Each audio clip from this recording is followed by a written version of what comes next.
अस्सलाम वालेकुम। अब ये इंपॉर्टेंट क्वेश्चन है भाई कि ऑल्ट्स कब ऑल टाइम हाई बनाएंगे, ये आप बताएं। सीधे तरीके से बताएं कि वो कौन सी डेट है एग्जैक्टली जब ऑल्ट्स जो है अपने ऑल टाइम हाई पे खड़े होंगे।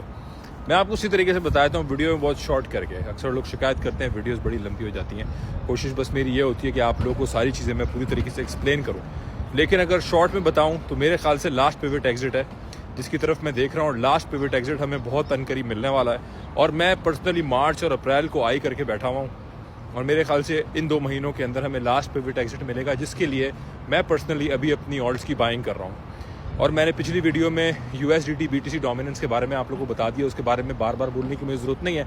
मेरी पिछली वीडियो ज़रूर देख लो और साथ में ज़रा ये व्यू भी चेक करो, कैसे परिंदे बैठे हुए लाइन से। देख रहे हो कैसे बैठे हुए इंतज़ार कर रहे हैं किसी चीज़ का। इसी तरह हमें भी इंतज़ार करना है, हमें भी ज़रा सब्र रखना है। ऑल सीज़न लगेगा, ऑल्स हमारे ऊपर जाएंगे, हमें एक आखिरी मौका मिलेगा। और अक्सर जिस तरह अभी निराश हुए हैं सारे लोग और देख नहीं रहे कि मार्केट जो है ऊपर की तरफ जा भी सकती है, उम्मीदें पे लोगों का सारा पानी फिर चुका है, लोगों को कोई उम्मीद नहीं है। तो इसी टाइम के ऊपर ही अच्छी अपॉर्चुनिटी हमारे पास जो है वो पिछली दफ़ा रही है। ऐसे ही मौक़ों पे, ऐसे ही टाइम पे चार्ट जो पैटर्न बना के बैठे हैं, ऐसे ही पैटर्न चार्ट्स ने हिस्टोरिकली पास्ट में बनाए हैं जो हमारे लिए एक अच्छे बाय पैटर्न रहे हैं। अब देखिए फ्यूचर किसी को नहीं पता एग्जैक्टली क्या होगा। मार्केट जो है वो अनसर्टन है, मार्केट जो है वो हाई रिस्क एसेट मार्केट्स हैं। लेकिन हम एक बात अच्छे से जानते हैं कि लेजिस्लेटिवली मार्केट जो है वो रिलैक्स हो रही हैं। अब आप मुझे एक बात बताएं, जो अभी का डंप है, जो अभी का मार्केट्स ने नीचे डंप लिया है, लोग कह रहे हैं डीप सीक की वजह से है। मैं नहीं मानता इसको। डीप सीक की अगर मार्केट उस दिन पंप हो रही होती ना तो लोग कहते हैं डीप सीक की वजह से डंप हो रही है, तो लोग कह रहे हैं डीप सीक की वजह से। चलो मैं उसको मान लेता हूँ, डीप सीक की वजह से लोगों की सारी बातें मान लेते हैं, ठीक है। हो गए डंप, खत्म हो गई बात। क्या फंडामेंटली मार्केट डंप हुई है? अगर तो डीप सीक की वजह से हुई है तो इसका मतलब है कि जो मार्केट्स में से पैसा लोगों ने, रिटेलर्स ने जो भी पैसा निकाला है वो डर के मारे निकाला है, वो फियर की वजह से निकाला है। वो इसलिए निकाला है कि भाई US जो है वो AI की रेस के अंदर पीछे रह गया। तो आपको क्या लगता है कि जिन लोगों ने इथेरियम में इन्वेस्ट किया था वो US की AI की रेस के जीतने की वजह से इन्वेस्ट किया था? BTC के जो होल्डर्स हैं, जो बड़े इंस्टीट्यूशन जिन्होंने BTC का ETF पास किया है और उसके बाद उसके अंदर इतना पैसा आ गया, हिस्टोरी का सबसे बड़ा जो है हिस्ट्री का सक्सेसफुल ETF जो है वो BTC का गया। आपको क्या लगता है कि वो इसलिए गया था क्योंकि AI टेक्नोलॉजी के अंदर US लीड कर रहा था?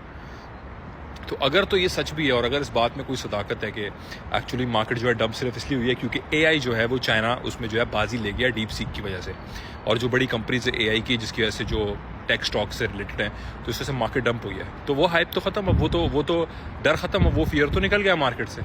तो वो जो पैसा सारा निकला है उस हाइप के अंदर, वो पैसे को वापस मार्केट में एंटर होना है। फंडामेंटली तो मार्केट ब्रेक नहीं हुई ना, एक खबर की वजह से मार्केट नीचे गई है। फंडामेंटल मार्केट में क्या ब्रेकिंग आई है? क्या मॉनेटरी टाइटनिंग हो रही है? नहीं हो रही। इंटरेस्ट रेट बढ़ रहे हैं? नहीं बढ़ रहे। इंटरेस्ट रेट स्टेडी है।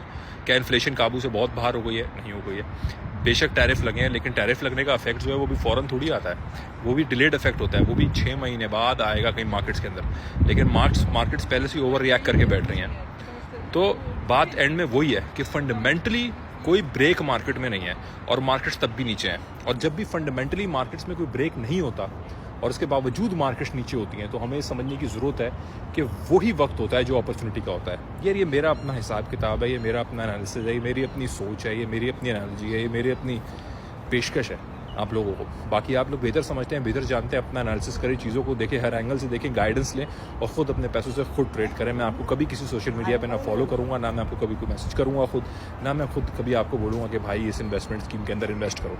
सिंपल सी बात है। जो भी लोग ग्रुप ज्वाइन करना चाहते हैं इंस्टाग्राम पे DM करें सीधा, उनको मैं वेरिफिकेशन की वीडियो सेंड करूँगा, वो उससे इत्मीनान में हो, फिर वो ग्रुप ज्वाइन करें। थैंक यू सो मच, जज़ाकल्लाह।